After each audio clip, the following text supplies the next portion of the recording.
2. La señora Blumenthal parecía, a la sazón, haber desertado del Kursaal, y yo no lograba ponerle la vista encima. Al parecer su joven amigo era un espécimen interesante. Deseaba estudiarlo sin que le interrumpiera. Ella hizo su reaparición, no obstante, por fin, una noche en la ópera, donde desde mi butaca la vi ocupando un palco, luciendo extraordinariamente hermosa. Cantaba Adelina Patti, con que una vez levantado del telón atendí solo al escenario. Pero, al pasear la mirada en derredor cuando el telón descendió para un entreacto, vi que a la autora de Cleopatra se le había unido su joven admirador. Él se sentaba un poco detrás de ella, inclinado hacia adelante, mirando por encima del hombro femenino y escuchándola mientras ella, moviendo parsimoniosamente su abanico y dejando vagar la mirada por la sala, parecía hablar de éste y del otro espectador. Sin duda estaba haciendo comentarios agudos. Pickering no se reía. Su mirada seguía las disimuladas indicaciones que ella le hacía. Su boca estaba entreabierta, como siempre que se sentía interesado. Su aspecto era intensamente serio. Celebré que él estuviera sentado un poco detrás de ella, porque así ella no podía advertir el aspecto de él. Parecía el momento oportuno para presentar mis respetos, pero justamente cuando me hallaba a punto de levantarme de mi localidad, un caballero, a quien de inmediato identifiqué como uno de mis viejos amigos, vino a ocupar la butaca contigua a la mía. Siguió un reconocimiento y un saludo mutuo, y me vi forzado a posponer momentáneamente la visita a la señora Blumenthal. No lo lamenté, pues enseguida se me ocurrió que Niedermeyer, mi amigo, era justamente el hombre que podía darme una fiable versión en prosa del lírico poema que Pickering entonaba en loor de su amiga. Niedermeyer era austríaco por nacimiento, pero había vivido en diversos países europeos, sirviendo en tareas diplomáticas subalternas. Inglaterra era el que había visitado con mayor frecuencia, por lo cual hablaba inglés casi sin acento germánico. Una vez yo había pasado con él 3 lluviosos días en la mansión campestre de un mutuo amigo inglés. Era agudo observador y un poco cotilla. Sabía algo de todos y lo sabía todo sobre algunos. En conjunto, su sapiencia en materias de sociedad poseía las cualidades de la ciencia alemana. Era copiosa, minuciosa, exhaustiva. Dígame usted, le pedí mientras contemplábamos la concurrencia, ¿quién es y qué es aquella señora de blanco, la que tiene un joven sentado un poco detrás? ¿Que quién es? Respondió bajando los gemelos. La señora Blumenthal. ¿Que qué es? Sería largo de contar. Hágase usted presentar, no es cosa difícil. Encontrará usted encantadora. Luego, después de una semana, será usted quien podrá decirme a mí qué es. Quizás no. Ya hace una semana que la conoce mi amigo, el que la acompaña, y no creo que todavía él sea capaz de dar cuenta exacta de ella. De nuevo alzó los gemelos y luego de mirar un rato dijo, mucho me temo que su amigo sea un poco, ¿cómo se dice? Un poco blando. Pobre muchacho, no es el primero. Nunca he visto a esa mujer sin algún joven distinguido escoltándola en la misma actitud que éste, sometiéndose al proceso del ablandamiento. Es maravillosa, vista desde aquí. Es extraordinario cuánto duran las mujeres así. No querrá usted decir, supongo, cuando habla de mujeres así, que la señora Blumenthal no se halla embalsamada en pro de su duración con un baño de respetabilidad. Sí y no. El tipo de elemento que la rodea es de su creación exclusiva. No hay ninguna razón en sus antecedentes para que la gente tenga que hablar de ella en voz baja. Pero algunas mujeres jamás se quedan contentas hasta no haberle dado uno u otro sesgo extraño a su posición ante el mundo. La actitud de rectísima virtud no es vistosa, como tampoco lo es la de sentarse demasiado derecho en un fauteuil. No me pide usted opiniones, sin embargo. Conténtese con unos pocos datos y una anécdota. La señora Blumenthal es prusiana y de muy buena estirpe. Recuerdo a su madre, una antigua westfaliana, de principios tan disciplinados como los granaderos de Federico el Grande. Era pobre, no obstante, y sus principios constituían una insuficiente dote nupcial para su hija Anastasia, que fue casada muy joven con un vicioso judío que la doblaba en edad. Se lo tenía por rico, pero me temo que poseía menos dinero de lo que figuró en el acuerdo matrimonial, o si no, es que su joven y bella esposa lo despilfarró muy pronto. Quedó viuda hace 6 u 8 años y ha vivido, imagino, de un modo precario.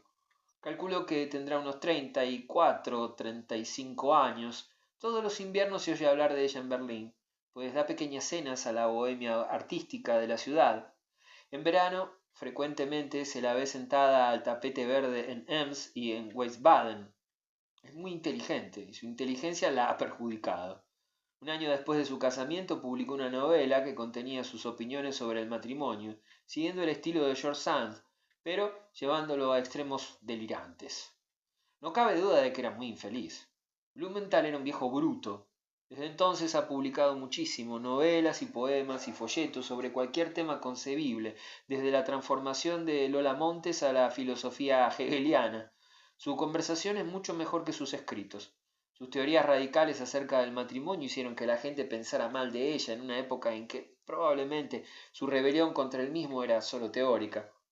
Le gustaba tejer epigramas, manejaba sin cesar su devanadera y cuando llegó al final de la hebra se encontró con que la buena sociedad le había vuelto la espalda. Entonces irguió la cabeza, declaró que al fin podía respirar el aire de la libertad y proclamó formalmente su adhesión a una vida intelectual. Esto significó una ilimitada camaradería con escritorzuelos y pintamonas, filósofos hegelianos y pianistas húngaros en paro, pero también ha sido admirada por gran número de hombres realmente esclarecidos.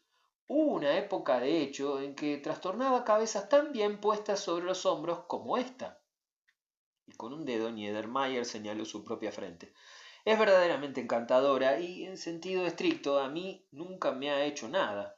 Con todo y eso, no le hablo nunca. Jamás me acerco a su palco. Me da igual que diga, si me hace el honor de advertir mi ausencia, que también yo me he sumado a los filisteos. No se trata de eso. Se trata de que palpita algo siniestro dentro de esta mujer. Soy demasiado viejo como para que ello me asuste, pero tengo suficiente corazón como para que ello me hiera.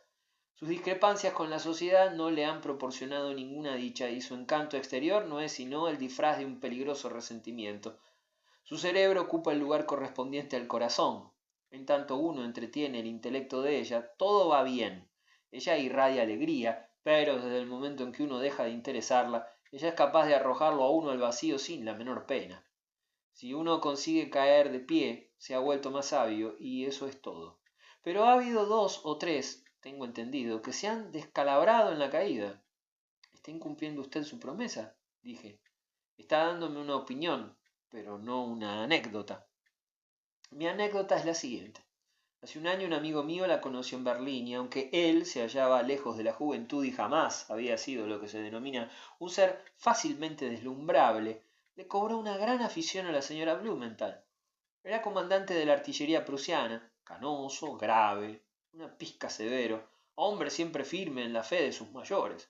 Buena prueba del encanto de Anastasia es que lograra que semejante hombre se dignara a visitarla diariamente durante un mes. Pero es que el comandante se hallaba enamorado o a puertas de ello. Todos los días cuando él llegaba se le encontraba emborronando un montón de cuartillas sobre una mesita de bronce dorado. Ella acostumbraba a invitarlo a sentarse y a permanecer callado un cuarto de hora hasta tanto completara el más reciente capítulo. Estaba escribiendo una novela que le tenía prometida a un editor. Clorinda, según le confió al comandante, era el nombre de la atribulada protagonista. El comandante, me figuro, no había leído un libro de ficción en su vida, pero sabía de oídas que la literatura de la señora Blumenthal, cuando aparecía encuadernada en rosa, resultaba subversiva de varias respetables instituciones. Por otra parte, él no tenía fe en las aptitudes de una mujer para escribir y lo irritaba ver a aquella diosa manchada de tinta garrapateando para la imprenta ante sus mismísimas narices. Lo irritaba tanto más cuanto que, como digo, se hallaba enamorado de ella y se aventuraba a creer que gracias a sus años y honores ella le otorgaba preferencia sobre los demás. Y sin embargo, no era una mujer a quien fácilmente pudiera proponer matrimonio. El resultado de todo esto fue que él adquirió la costumbre de despotricar contra sus aspiraciones intelectuales y manifestar que le gustaría ensartar con su espada aquel promontorio de papeles. Una mujer ya era suficientemente inteligente cuando sabía adivinar los deseos de su marido y suficientemente instruida cuando sabía recitar el misal.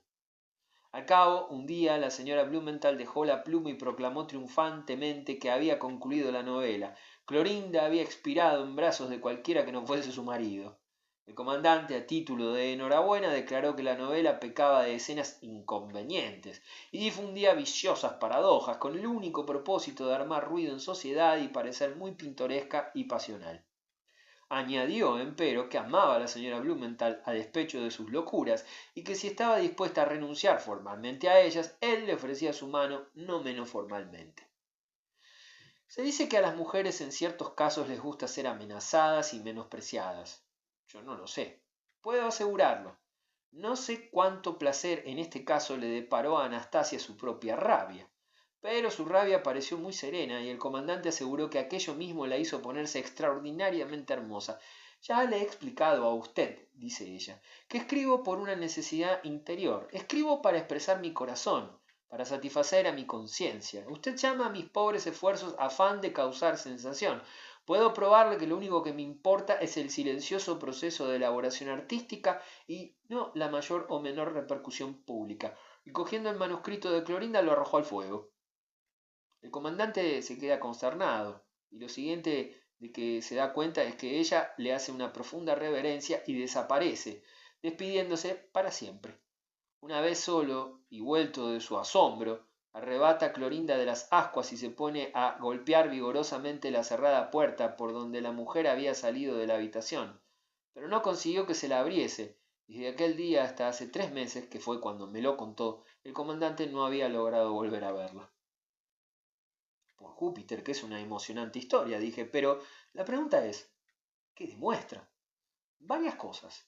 Primera, que cuide mucho de no revelar a mi amigo que la señora Blumenthal siente por él un afecto mayor de lo que él mismo supone. Segunda, que él siente por ella más afecto que por nadie. Tercera, que la escena fue una magistral estratagema de seducción y que solo es cuestión de tiempo que ella lo deje obligarla a concederle una nueva entrevista. ¿Y no hay más? Pregunté. Sí, esta otra anécdota. Hace poco vi en la mesa expositoria de una librería una novelita encuadernada en rosa, Sopornía, de la señora Blumenthal. Hojeándola observé un exagerado recurso a los asteriscos. Cada 2 o 3 páginas el relato se interrumpía por un espacio en blanco cruzado por una hilera de estrellitas. Muy bien, pero la pobre Clorinda, objeté al hacer Niedermayer una pausa. Soponía, querido amigo, es simplemente Clorinda, retitulada por el bautismo de fuego. La hermosa autora vuelve a la habitación, por supuesto, después de que se haya marchado el comandante y se encuentra con Clorinda tirada en el suelo, un poco chamuscada, pero en conjunto más asustada que lastimada. La recoge, reúne lo salvado, lo limpia y se lo envía al editor. Donde quiera que las llamas habían consumido un pasaje, coloca constelaciones. Pero, aunque el comandante está presto a verter una lágrima de penitencia ante las cenizas de Clorinda, yo no pienso desvelarle que la urna funeraria se halla vacía. Ni siquiera el canto de Adrina Patti durante la siguiente media hora me distrajo, sino a medias, de mi avivada curiosidad por tener cara a cara a la señora Blumenthal. Tan pronto como el telón hubo caído de nuevo, me dirigí hacia su palco y fui dejado entrar por Pickering con concienzuda hospitalidad. Su resplandeciente sonrisa parecía decirme: «Ah, juzga por ti mismo y rinde adoración». Nada habría podido ser más exquisito que el saludo con que me recibió la mujer, y descubrí, tanto para mi sorpresa, que su belleza no decaía al verla de cerca. De hecho, sus ojos eran los más bellos que yo había visto jamás, los más dulces, los más profundos, los más intensamente despiertos. A despecho de que en su fisonomía había un algo ajado y marchito, sus gestos, su sonrisa y su tono vocal, especialmente al reír, eran casi los de una muchachita llena de franqueza y espontaneidad. Lo miraba uno fijamente, con sus radiantes ojos grises y, mientras hablaba, se complacía en una superabundancia de nerviosos ademanes apasionados, como para obligar a interpretar sus palabras en cierto sentido muy particular y casi hipersutil. Me pregunté si tras un rato esto no acabaría fatigando la atención de cualquiera. Entonces, encarando sus preciosos ojos, me dije: no, al menos no en muchos Evos. Era muy inteligente, y como había aseverado Pickering, hablaba inglés de un modo admirable. Le referí, no bien tomé asiento a su lado, las alabanzas que acerca de ella había oído a mi amigo, y escuchó, dejándome explayarme un rato y exagerar un poco, con sus hermosos ojos totalmente clavados en mí. ¿De veras? Dijo de pronto, volviéndose rápidamente hacia Pickering, quien permanecía a nuestra espalda y mirándolo con igual fijeza. ¿Es esa la forma que tienes de hablar de mí? Él se ruborizó hasta las cejas y yo me arrepentí. Súbitamente ella se echó a reír. Fue entonces cuando conocí lo dulce del tono de su risa. Tras esto charlamos de diversas cuestiones y al poco la congratulé por su excelente inglés y le pregunté si lo había aprendido en Inglaterra.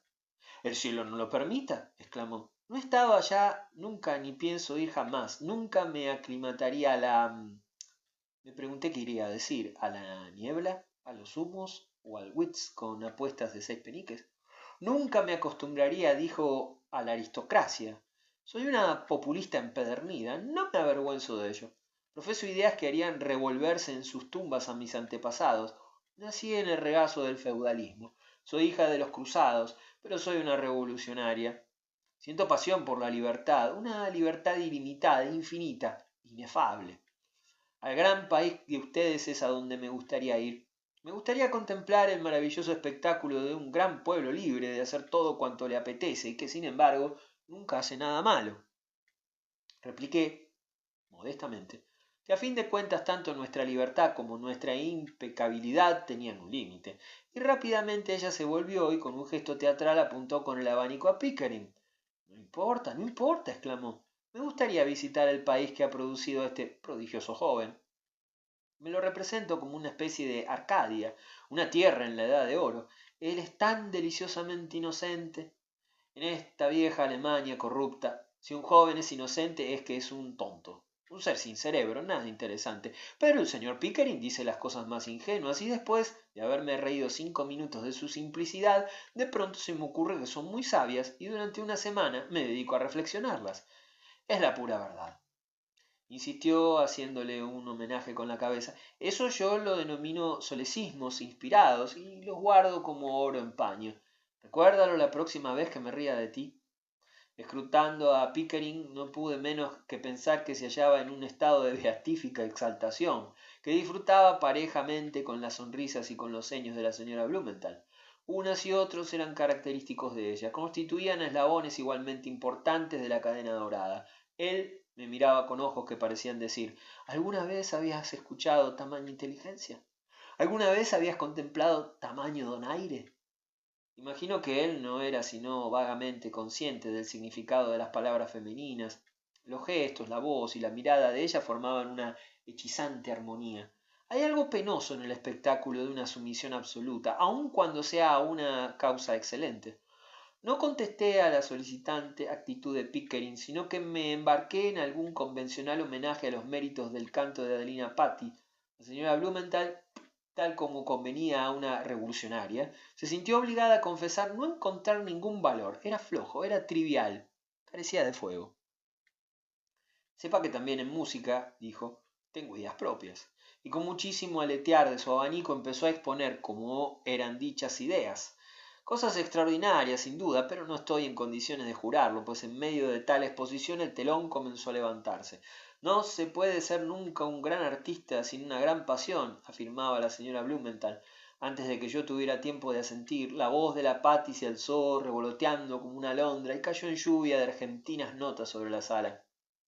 Ah, que me den a mí arte como este, cuchicheé, y dejo que usted se quede con toda la pasión, y partí para mi localidad en el patio de butacas. Un poco más tarde me pregunté si mi afirmación habría sonado ofensiva, mas colegí que no al recibir un cordial saludo de cabeza de la mujer en el vestíbulo mientras el teatro se desalojaba. Ella iba del brazo de Pickering y éste la conducía a coger un carruaje. Las distancias son cortas en Hamburgo, pero la noche estaba lluviosa y la señora Blumenthal enseñó un precioso pie calzado de satén, como razón por la cual, aunque era criatura indigentísima, no debía volver andando a su alojamiento.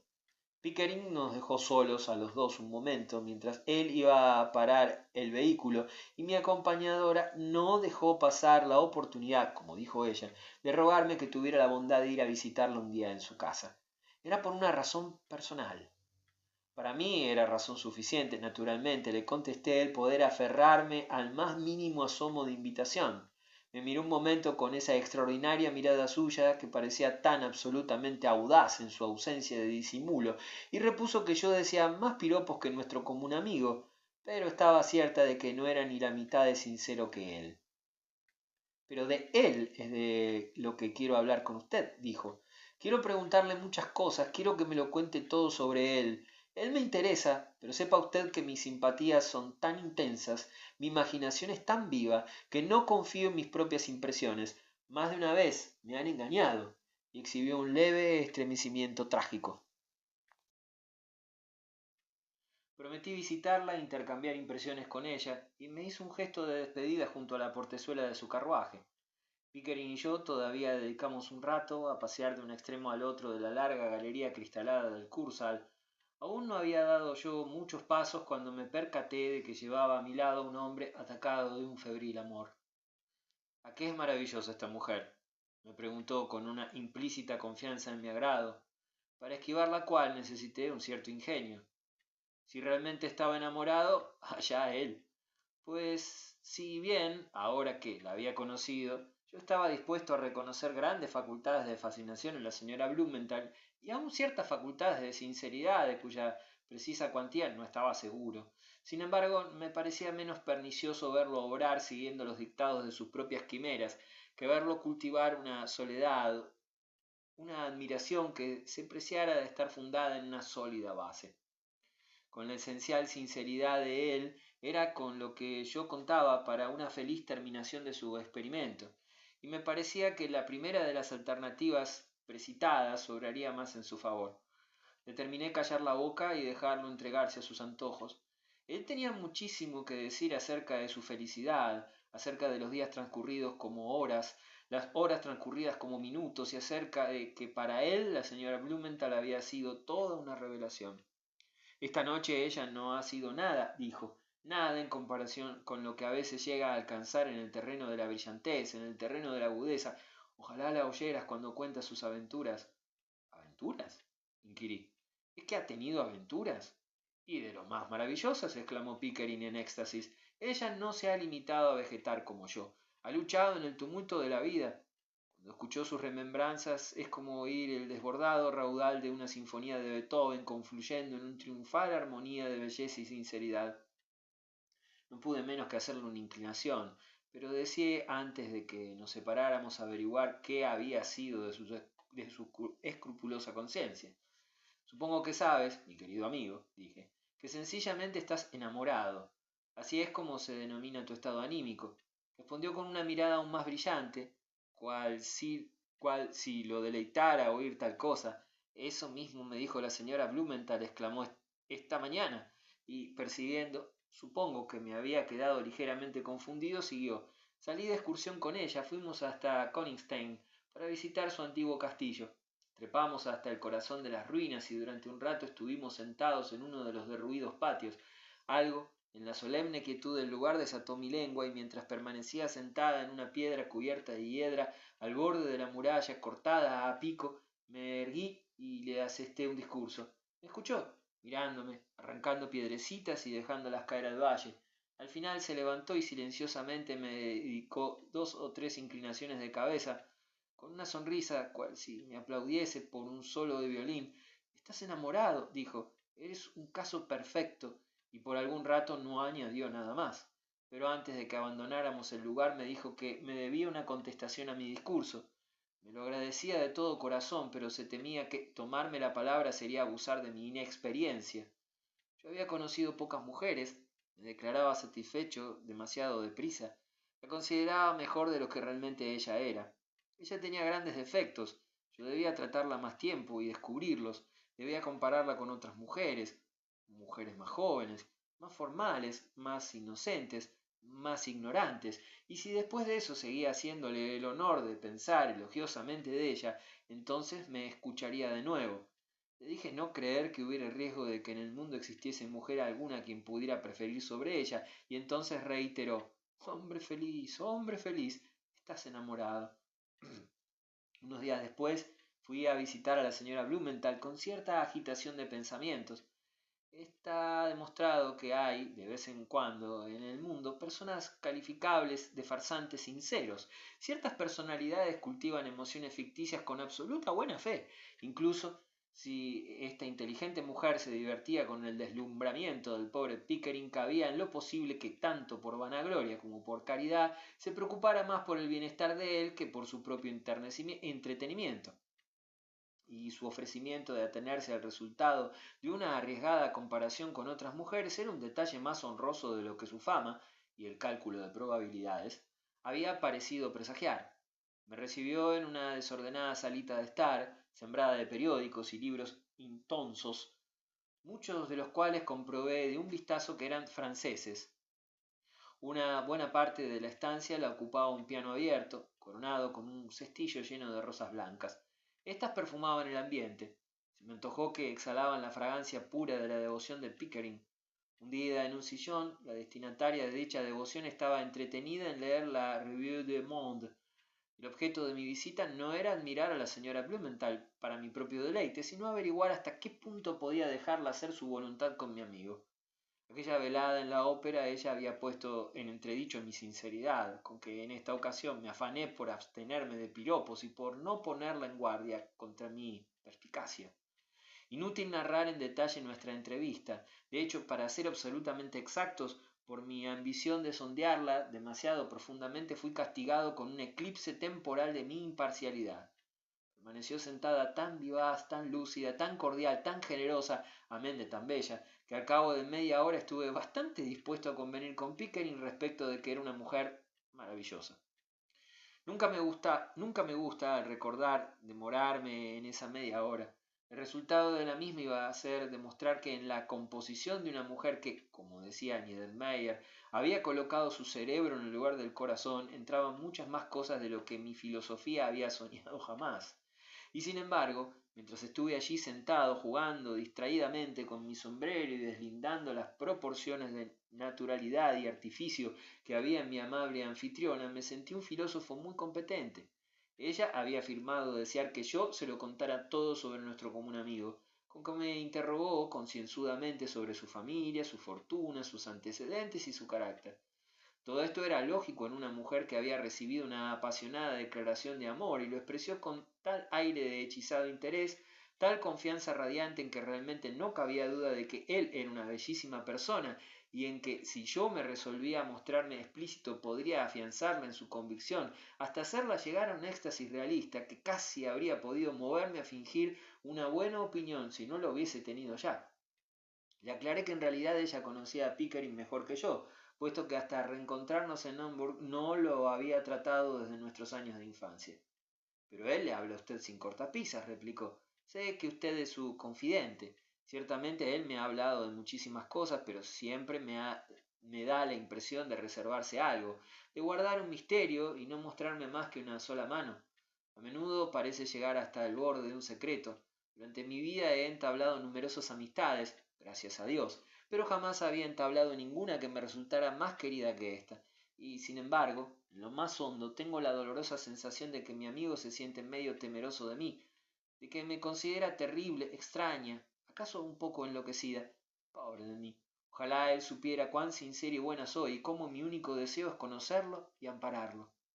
Estas palabras salieron plenas de una dolida generosidad que habría hecho cualquier desconfianza semejara cruel. Cuánto mejor podría yo hacer de providencia sobre los experimentos de Pickering con la vida si lograba atraer al bando providencial el espléndido instinto de esta encantadora mujer. El secreto de Pickering era, claro está, su compromiso matrimonial con la señorita Bernard. Resultaba bastante lógico que no se hubiera sentido capaz de descubrírselo a la señora Blumenthal. No se me había borrado de la memoria la sencilla dulzura del rostro de la muchacha. No podía librarme de mi idea de que si Pickering seguía por el camino últimamente emprendido, iría de mal en peor. Las declaraciones de la señora Blumenthal semejaban una promesa virtual de que llegaría a ser mi aliada, con que luego de una transitoria vacilación dije que mi amigo tenía, en efecto, un secreto crucial y que me parecía un acto de noble amistad ponerla en posesión del mismo. En las menos palabras posibles le referí que por devoción filial Pickering se hallaba obligado a casarse con una señorita de Esmirna. Me escuchó atentamente la historia, Cuando la hube finalizado, sus dos mejillas se hallaban difusamente arreboladas de entusiasmo. Espetó una docena de exclamaciones de admiración y compasión. ¡Qué historia más asombrosa! ¡Qué situación más romántica! No era de extrañar que el pobre señor Pickering pareciera inquieto y descontento, no era de extrañar que deseara posponer el día de la sumisión. Y la pobre muchacha de Esmirna esperando a su joven príncipe de Occidente, lo mismo que la protagonista de un cuento oriental. Ella daría un mundo por ver una fotografía de esa señorita. Creía yo que el señor Pickering estaría dispuesto a enseñársela. Pero yo no tenía por qué alarmarme. Ella no había de hacer ninguna solicitud indiscreta. Sí, era un relato maravilloso, que si ella misma lo hubiese inventado, la gente habría comentado que era absurdamente inverosímil. Dejó su asiento y dio varias vueltas por la estancia, sonriéndose y profiriendo en voz baja exclamaciones de asombro alemanas. Repentinamente se detuvo junto al piano y lanzó una pequeña carcajada. Al instante siguiente sumió el rostro entre las rosas del cestillo. Ya era hora de que me marchase, mas me resistí a dejarla sin haber obtenido alguna nítida certidumbre de que, en lo tocante a apiadarse, ella se apiadaba de la muchachita de Esmirna más que el joven de Hamburgo. Naturalmente, habrá adivinado usted, dijo, levantándome, las intenciones que me han movido a contarle todo esto. Ella había cogido una rosa del cestillo y estaba colocándose en la pechera del vestido. De improviso, alzando la vista, exclamó: déjelo en mis manos, estoy interesadísima. Se dio unas palmadas en la frente con su pequeña mano de gemas azules. Estoy interesada, déjelo usted a mi cuenta. Y con esto hube de contentarme. Pero más de una vez durante el resto del día me arrepentí de mi celo y me pregunté si una providencia con una rosa blanca en la pechera no se revelaría un poco veleidosamente humana. Por la noche en el Kursaal busqué a Pickering, mas él no aparecía, y barrunté que, por ahora, en todo caso, la señora Blumenthal, mis revelaciones no le habían parecido razón bastante para poner un frío término a su pasión. Muy tarde, cuando me alistaba a retirarme, lo vi llegar, con no poca satisfacción, pues había resuelto informarlo inmediatamente de cómo había intentado hacerle un favor. Pero sin pérdida de tiempo, él pasó su brazo por el mío y me sacó afuera de los jardines.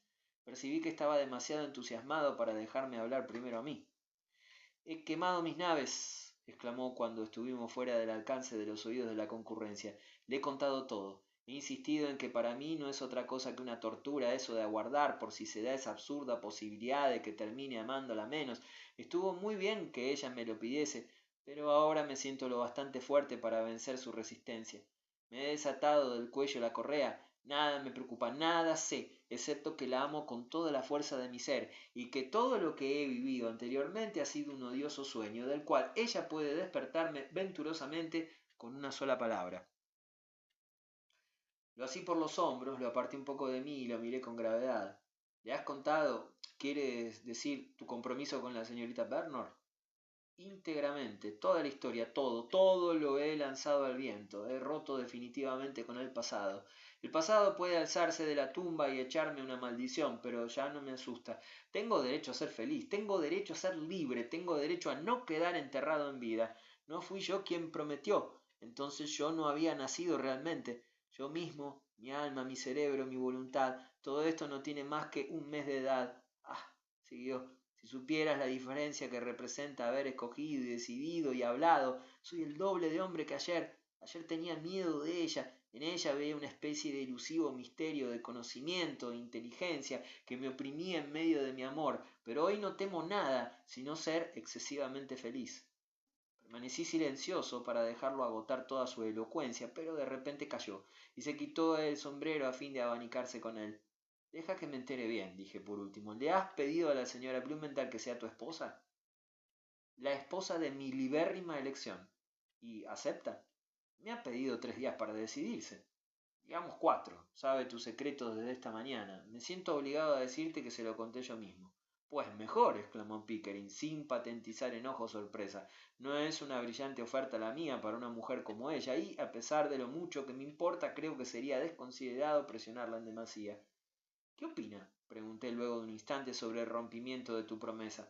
Pickering estaba demasiado enamorado para exhibir un fingido abochornamiento. Me dice, contestó valerosamente, que me quiere demasiado como para hallar coraje para reprobarme. Conviene conmigo en que tengo derecho a ser feliz. Yo no pido ninguna exención de las leyes comunes, lo que reclamo es simplemente libertad para intentar serlo. Por supuesto me sentí confundido. Así no era como yo había esperado que la señora Blumenthal hiciera uso de mi información, pero ahora el asunto se me había ido de las manos y todo cuanto podía hacer era recomendarle a mi amigo que en ningún caso obrase bajo la acción de la fiebre. Al día siguiente tuve visita de Niedermayer, quien después de nuestra conversación en la ópera había dejado una tarjeta en su domicilio. Chismorreamos un rato y al final dijo imprevistamente: A propósito, me he enterado de la continuación de la historia de Clorinda. El comandante está en Hamburgo. Caramba, dije, ¿desde cuándo? Desde hace 3 días. ¿Y a qué ha venido? Parece, dijo Niedermayer con una carcajada, hallarse primordialmente ocupado en enviarle flores a la señora Blumenthal. Es decir, me pasé la mismísima mañana de su llegada acompañándolo a comprar un ramillete, y no se dio por satisfecho hasta escoger un cestillo de rosas blancas. Supongo que llegarían a su destino. —Puedo confirmárselo a usted —exclamé—. Yo mismo he contemplado a la mujer hundir literalmente su rostro en ellas, pero yo no le aconsejaría al comandante que fundase demasiadas esperanzas sobre ello. Le ha salido un competidor. ¿Se refiere usted al blando joven de la otra noche? Pickering es blando, si usted quiere, mas su blandura parece haberlo favorecido. Se lo ha ofrecido todo a ella y por ahora ella no lo ha rechazado. Yo había agasajado con un cigarro a mi visitante y él le dio unas cuantas chupadas en silencio. Por fin preguntó abruptamente si yo había sido presentado a la señora Blumenthal y, ante mi asentimiento, inquirió qué me había parecido. Quería decírselo a usted, dije, porque me tacharía de blando a mí. Sacudió la ceniza de su cigarro mirándome de reojo. Varias veces he visto a su amigo por la calle, dijo, y aun si usted no me lo hubiera dicho, me habría dado cuenta de que estaba enamorado. Cuando deja a su adorada, conserva en la cara para el resto del día la expresión con que se levantó de sus pies, y más de una vez he tenido ganas de amonestarlo discretamente, como un hombre que, desapercibidamente, entrase en un salón sin haberse quitado los chanclos. Dice usted que él se lo ha ofrecido todo a nuestra amiga, pero, señor mío, él no lo tiene todo para poder ofrecérselo. Es tan amable, patentemente, como la mañana, pero ella no es afecta a la luz del día. Le aseguro, dije que Pickering es un hombre muy interesante. Ah, helo ahí. Seguramente tendrá alguna historia peculiar. Será huérfano o hijo natural o tísico o incierto heredero de una gran fortuna. Ella leerá esa historia hasta la palabra fin y cerrará el libro muy tiernamente y acariciará su cubierta y luego, cuando él menos lo espere, lo arrojará al polvoriento limbo de todos sus antiguos romances. Lo dejará mariposear, pero lo dejará quemarse. Palabra de honor, exclamé con acaloramiento, que, si así obra, la señora Blumenthal es una despreciable criatura de poquísimos escrúpulos. Niedermayer se encogió de hombros. Nunca he dicho que fuese una santa. Por muy sabio que yo juzgara a Niedermayer, no estaba dispuesto a aceptar su sola palabra como garantía de tal desenlace, y por la noche recibí una misiva que fortaleció mis dudas. Se trató de una nota de Pickering, y rezaba como sigue. Mi querido amigo, tengo todas las esperanzas de ser feliz, pero he de ir a Wiesbaden para saber mi sino. Esta tarde la señora Blumenthal se va allí para pasar unos días y me permite que la acompañe. Deséame suerte. Te tendré al corriente de lo que suceda. E.P. Para los recién llegados, una de las diversiones de Hamburgo es cenar alternadamente en las diferentes tables de hotel. De esta guisa ocurrió que, un par de días después, Niedermayer vino a cenar a mi hotel y se reservó un asiento junto al mío. Cuando nos sentamos hallé una carta en mi plato y como el matasellos era de Wiesbaden, la abrí sin pérdida de tiempo. No contenía más que 3 renglones. Soy feliz. He sido aceptado. Desde hace una hora. Apenas puedo creer que yo sea tu pobre y querido E.P. Le pasé la carta a Niedermayer, no exactamente con aire de triunfo, pero sí con la alacridad de toda confutación privilegiada. La miró mucho más tiempo del preciso para leerla, acariciándose gravemente la barba, y pensé que no era tan fácil confutar a un discípulo del sistema Metternich. Por último, doblando la carta y devolviéndomela, preguntó: ¿No está enterado su amigo de la causa de la escapatoria de la señora Blumenthal a Wiesbaden? Parece usted saber mucho. Me rindo, dije. Ella se fue allí para obligar al comandante a seguirla. Este tomó el tren siguiente al de ella. Y por su parte, ¿el comandante le ha escrito a usted? No es aficionado a escribir cartas. Pues bien, dije, guardándome la de Pickering, con este documento en la mano me considero obligado a aplazar toda opinión. Tomémonos una botella de Johannisberg y brindemos por el triunfo del bien. Durante una semana entera no volví a saber de Pickering. Un tanto para mi sorpresa y, conforme transcurrieron los días, no poco para mi inquietud. Había esperado que su felicidad continuara derramándose en eventuales comunicaciones breves y acaso su silencio era indicio de que se había nublado. Me resolví a escribirle a su hotel en Wiesbaden sin obtener respuesta, a raíz de lo cual, como siguiente recurso, me encaminé a su último alojamiento en Hamburgo, donde me parecía posible que hubiera dejado alguna cosa de su propiedad que más pronto o más tarde llegaría a reclamar. Allí me enteré de que precisamente acababa de telegrafiar desde Colonia pidiendo su equipaje. A Colonia inmediatamente le envié unas cuantas letras interesándome por su ventura y la causa de su silencio. Al día siguiente recibí 3 palabras en contestación, una mera invitación escueta que me reuniese allí con él. No malgasté tiempo y pude verlo al cabo de unas pocas horas.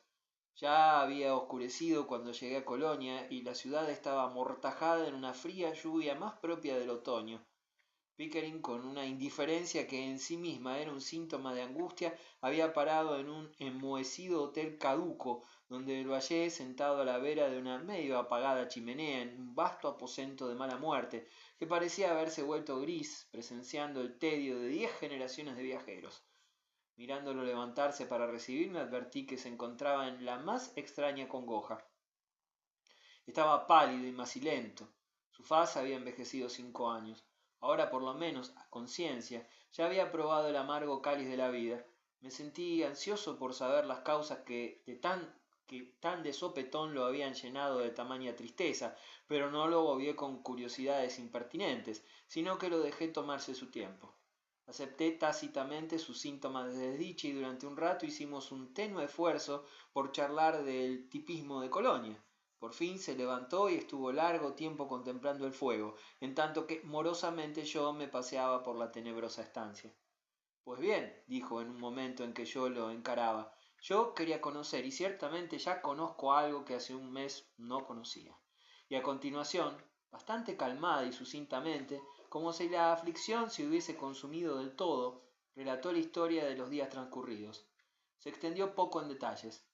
A todas luces, nunca más iba a mostrarse igual de comunicativo que durante la prosperidad de su cortejo.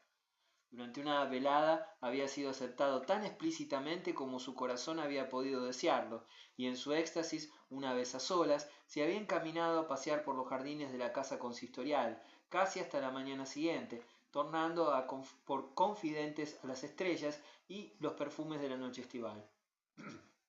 Ya es suficiente recompensa, casi, me dijo, haber dominado por unas horas aquella celestial altura. No hay hombre, estoy seguro, que pueda gozar de semejante dicha más de una vez en la vida.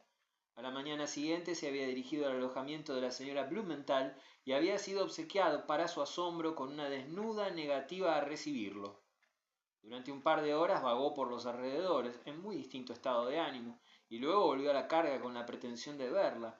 El criado le entregó una nota triangular, contenía estas palabras: «Déjame sola hoy. Te concederé 10 minutos mañana por la noche». De las 36 horas siguientes no podía dar cuenta coherente, salvo que a la hora fijada la señora Blumenthal lo recibió. Casi antes de que ella hablara, él tuvo una repentina revelación de lo loco que había sido al suponer que la conocía bien. Todos hemos oído hablar casi a diario, me dijo Pickering, de personas que por fin se quitan la máscara.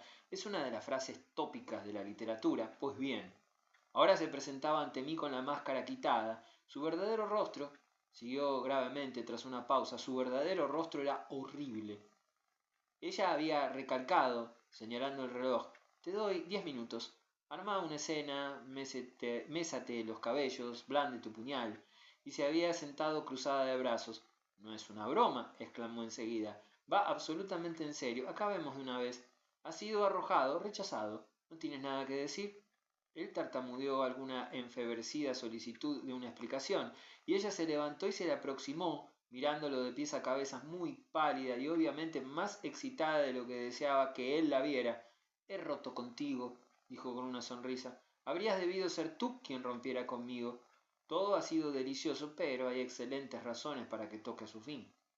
Entonces has estado fingiendo, dijo él con voz entrecortada. ¿Nunca te importé de verdad?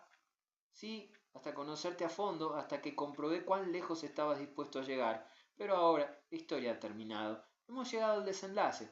Cerremos el libro como buenos amigos.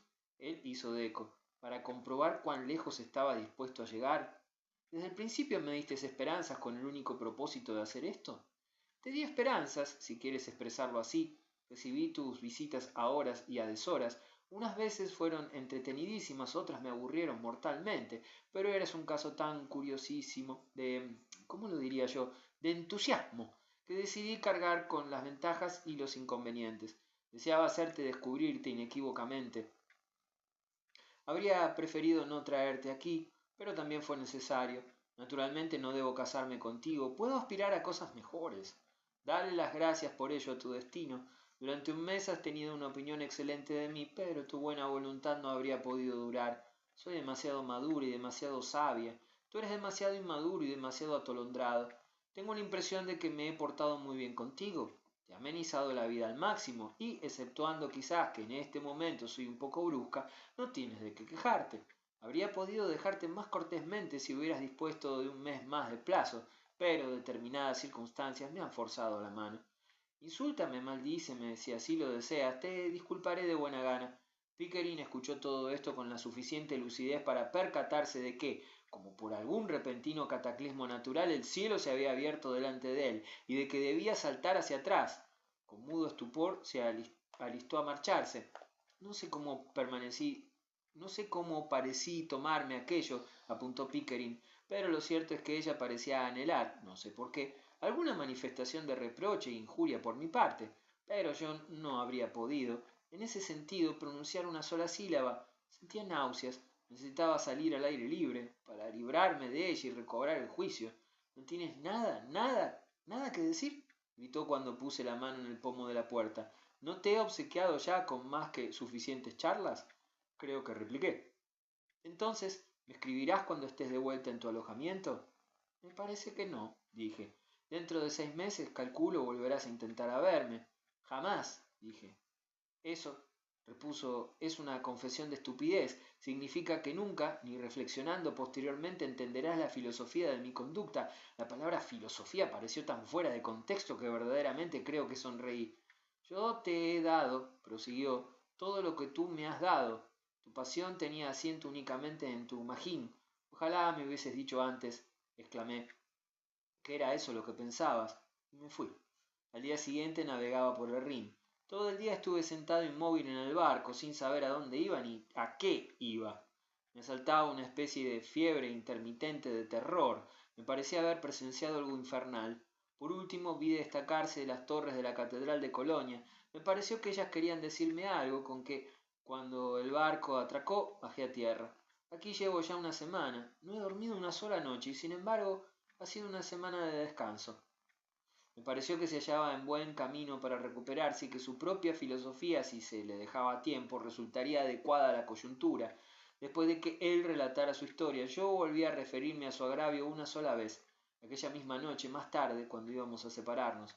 ¿Vas a permitirme que te diga, dije, que hubo algo de cierto en su recuento de vuestras relaciones? La utilizabas intelectivamente, y todo el tiempo, sin que te dieras cuenta, ella te utilizaba a ti. Erais tal para cual. Su necesidad era la más superficial y por eso rompió ella antes que tú. Frunció el ceño y volvió la espalda incomodado, pero no me contradijo. Esperé unos minutos más para ver si él recordaba, antes de separarnos, que tenía una solicitud pendiente que hacerme, pero parecía tenerla olvidada. Al día siguiente nos dedicamos a visitar la parte monumental de la ciudad y, naturalmente, al poco rato entramos en la catedral. Pickering habló poco, parecía absorto en sus pensamientos. Tomó asiento junto a un pilar contiguo a una capilla, frente a una suntuosa vidriera, y yo, dejándolo entregado a sus meditaciones, me puse a recorrer la iglesia. Cuando regresé a su lado noté que tenía algo que decirme, pero antes de que él pudiera hablar le apoyé mi mano en el hombro y me quedé mirándolo con significadora sonrisa. Lentamente bajó la cabeza y cerró los ojos, con una mezcla de asentimiento y humildad. Saqué la carta que yo había guardado intacta durante un mes. Se la coloqué sobre las rodillas y lo dejé a solas con ella un rato. Pasada media hora volví a buscarlo, mas él no estaba allá, y uno de los sacristanes, vigilando y observándome buscar a Pickering, me dijo que le parecía que se había marchado del templo. Lo hallé en su lóbrega habitación del hotel, paseando lentamente de un lado a otro. Sin duda yo no habría sabido decir qué efecto exactamente había esperado que le produjera la carta, pero su nuevo aspecto me sorprendió. Estaba congestionado, excitado, una pizca irritado. Salta a la vista, dije, que has leído la carta. Es pertinente que te informe de su contenido, repuso. Cuando te la confié hace un mes había confundido la intención de sus remitentes. Calificaste la carta como una citación, según recuerdo. Fui un completo estúpido. Se trata de una cancelación. ¿De tu compromiso? De todo. La carta, claro está, es del señor Bernard. Desea hacerme saber cuanto antes que su hija, a quien hacía una semana se le había informado por primera vez de lo que se esperaba de ella, rehúsa categóricamente estar atada por el compromiso o consentir que yo lo esté. Se le dio un plazo de una semana para que lo reflexionara y el plazo pasó, anegada en inconsolables lágrimas. Se resistió a todo método de persuasión. Ante cualquier coacción, escribe el señor Bernard, se encierra en sí misma.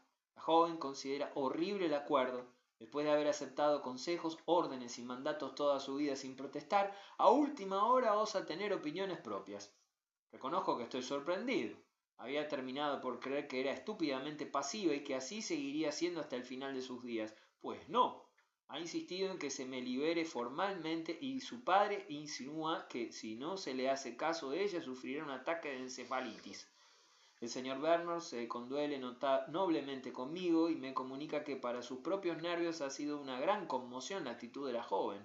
Añade que no quiere agravar la pesadumbre que tal vez yo le haga el honor de sentir, con ninguna alusión a los atractivos de su hija y a la magnitud de mi pérdida. Y concluye con la esperanza de que, para alivio de todos los implicados, yo ya tenga en vista otras perspectivas. En un post-scriptum me recuerda que, a despecho de este deplorable acaecimiento, siempre el hijo de su más preciado amigo será visita bien recibida en su casa.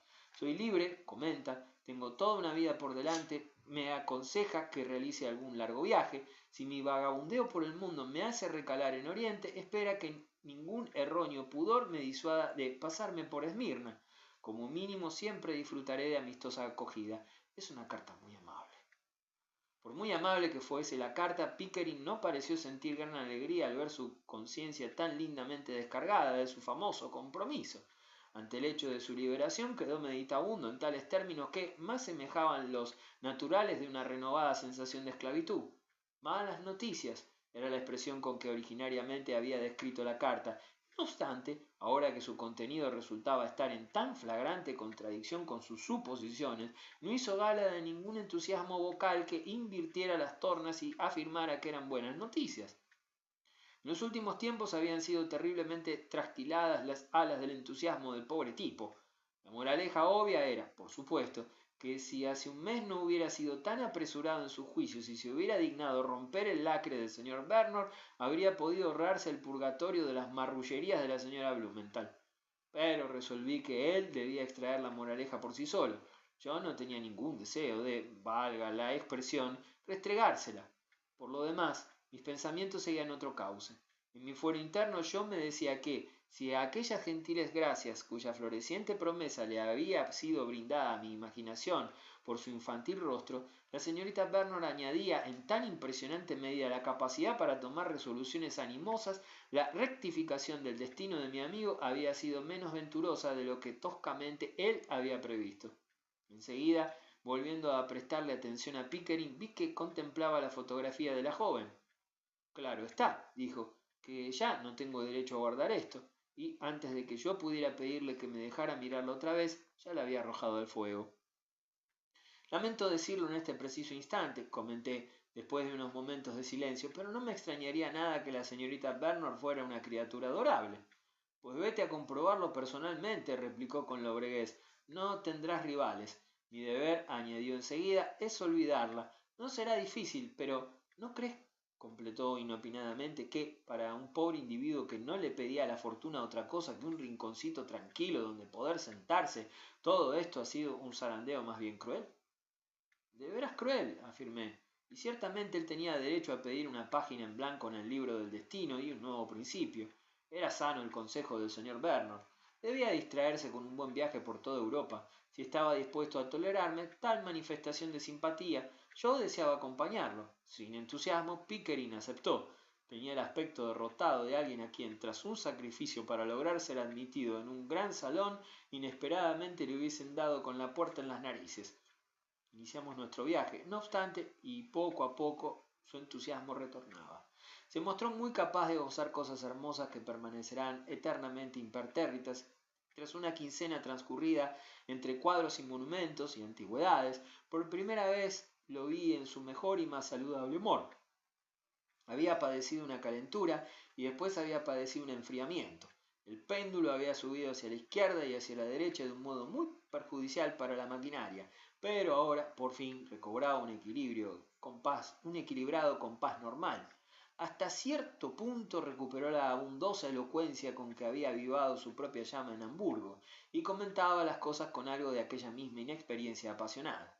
Un día en que, debido a una torcedura en un pie, hube de guardar cama en nuestra fonda en Brujas, él salió y a su regreso me obsequió con una rapsodia a propósito de cierta dulce virgen de Hans Memling, la cual me pareció más sensato que sus pasadas alabanzas a la señora Blumenthal. Tenía sus días de murria y sus ratos sombríos, horas de insoselables reminiscencias, pero yo las dejaba presentarse y desvanecerse sin darme por enterado, porque se me antojaba que salía de sus preocupaciones cada vez mejor y más pronto. Una noche, empero, lo vi sentado tan abatido, con la cabeza gacha, que me decidí a coger al toro por los cuernos, y le dije que a aquellas alturas seguramente ya habría pagado sobradamente su pecado, y que era su deber para consigo mismo expulsar de sus pensamientos para siempre a aquella mujer. Levantó la vista extrañado y después, con un profundo rubor, dijo: ¿Aquella mujer? No, si no pensaba en la señora Blumenthal. Después de esto le dio otra interpretación a su melancolía. Examinando sus esperanzas y temores, al cabo de 6 semanas de activas contemplaciones y hondas degustaciones, Pickering se encontraba tan bien como era menester. Nos dirigimos a Italia y pasamos una quincena en Venecia. Allí ocurrió algo que yo había estado aguardando confiadamente. Me había dicho para mis adentros que ello era solo cuestión de tiempo. Habíamos pasado el día en Torcello y volvíamos en barca bajo resplandor del ocaso, con regulares golpes de remo. Estoy a más de medio camino, dijo Pickering. Creo que iré. Llevábamos un buen rato sin hablar, con que naturalmente le pregunté que ¿a dónde? Su respuesta se demoró a causa de nuestra arribada a la piazzetta. Al atracar la barca me adelanté a pisar tierra, volviéndome luego para ayudarlo. Mientras él hacía la mano que yo le había tendido, encaró mi mirada intencionadamente y contestó: «Esmirna». Un par de días después partió solo. Yo había aventurado la conjetura de que la señorita Bernard era una criatura adorable, y 6 meses más tarde me escribió Pickering diciéndome que tenía yo razón. Fin.